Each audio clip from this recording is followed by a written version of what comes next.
समस्त देशवासियों को सादर नमन, वंदन, अभिनंदन। साथियों, ये घर पर ही तैयार किया गया नेबुलाइजर है और जिस तरीके से संक्रमण कोविड का, वायरल का इस समय पूरे देश में फैल रहा है, तो उसको ध्यान में रखते हुए ये जो है नेबुलाइजर हैंडमेड है, पूरी तरीके से अपने भारत देश का निर्मित है, अपने हाथों का निर्मित है और फ्री ऑफ कास्ट है।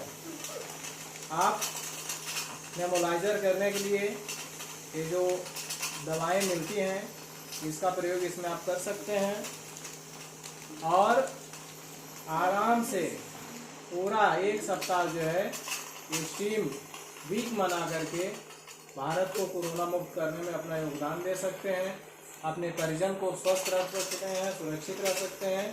ये मैंने कबाल से जुगाड़ एक स्टीम बनाया हुआ है और काफ़ी अच्छा लग रहा है।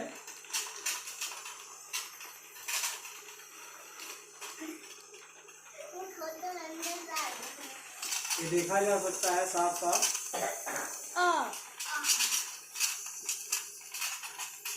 एक बार और लीजिए, और लीजिए, नहीं लीजिए, अरे लीजिए तो बताएं।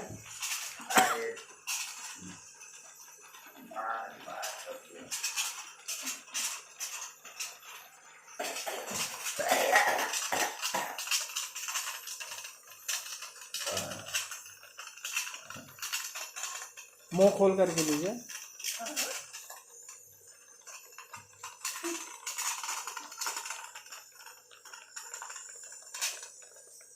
और थोड़ा अंदर खींचिए सांस।